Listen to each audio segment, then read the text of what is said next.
है और ये लोग मेरा मीटर नहीं लगने दे रहे हैं, जबकि मेरे सारे डॉक्यूमेंट्स यहीं के हैं और इनका 80 गज का मकान है जो कि 40 गज मेरी माँ के नाम है, 40 नहीं नाम है, सारे डॉक्यूमेंट्स मेरे हैं। उसके बाद ये लोग तमाम तरह से मुझे टॉर्चर कर रहे हैं, बार बार कभी मेरी लाइट काटते हैं, कभी मुझे घर से निकालते हैं और वो मकान मैंने बनाया है फिर भी ये मुझे नहीं रहने दे रहे हैं। अगर और इतना बोलते हैं कि मैं परेशान हो जाती हूँ, मेरा बच्चा मेंटली डिस्टर्ब है, बीटेक की पढ़ाई कर रहा है, कहती है उस पर छेड़छाड़ का आरोप लगा दूंगी, बच्चे को जीने नहीं दूंगी, इसका भविष्य बर्बाद कर दूंगी। तब बताइए, ऐसे में 1.5 महीने से इन्होंने मेरी लाइट को काट रखा है, लाइटमैन बैठे हुए हैं और कोई एविडेंस नहीं है। एसडीओ साहब ने कहा था आप अपने कागज लेकर आइए, ये लेकर वहां नहीं पहुंची। उसके बाद आदेश हुए हैं ऊपर से, सरकारी काम में ये बाधा डाल रही है कि ये कहां तक ठीक है, आप बताइए।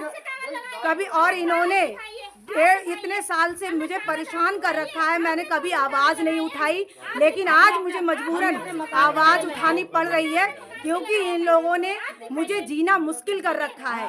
कभी किसी चीज को लेकर के टॉर्चर करती है, कभी और किसी को ले लेकर। इनका लड़का कहता है मैं तमंचा ले आया हूँ, तुझे जान से मार दूंगा, तेरे परिवार को मार दूंगा, तमाम तरह से रिकॉर्डिंग मेरे पास है, उसका भी प्रूफ है। कल मुझे कुछ भी होता है इसके जिम्मेदार ये 4-5 लोग होते हैं। इन्होंने कहा है कि मैं तमंचा ले आया हूँ, मेरे पास एविडेंस है, उसका प्रूफ है। ऐसा नहीं बोलूंगी मैं कभी भी, मैं आपको प्रूफ भी दिखाऊंगी, सारे प्रूफ है मेरे पास। मैं बिना प्रूफ के कुछ भी नहीं करूंगी, कुछ भी नहीं करना मुझे।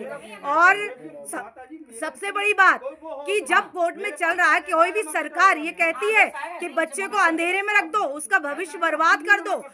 1 मीटर यहाँ कैसे लग गया? जब इस घर में विवाद था तो मीटर नहीं लगना चाहिए था, इनका मीटर लगा, मैंने कोई विवाद नहीं किया। लेकिन जब मेरा विवाद हुआ तो ये लोग मुझे मीटर नहीं लगाने दे रहे हैं। इतना चीखती हैं, इतना चिल्लाती हैं, दबाने की कोशिश करती हैं। दोनों तीनों और जो मेरा भाई है वो तमंचा लेकर आया है, उसने कहा है कि तमंचा लेकर मैं इसको मार दूंगा। सोचिए, अगर ये इस हद तक जा सकते हैं तो क्या क्या कर सकते हैं मेरे साथ। अगर कल मुझे कुछ भी होता है, इसके जिम्मेदार मेरे बेटे को, मुझे, मेरे परिवार को, उसके जिम्मेदार सिर्फ और सिर्फ ये मेरे घर वाले, मेरी माँ, मेरा भाई और जो खड़ी है इसकी बहू, ये सब होंगे इसके जिम्मेदार अगर मेरे साथ कोई भी घटना कल होती है तो। क्योंकि ये रात और दिन को करते हैं और रातों दिन ये लोग इसकी रिकॉर्डिंग करते हैं, रात और दिन ये बोलते हैं, टॉर्चर करते हैं।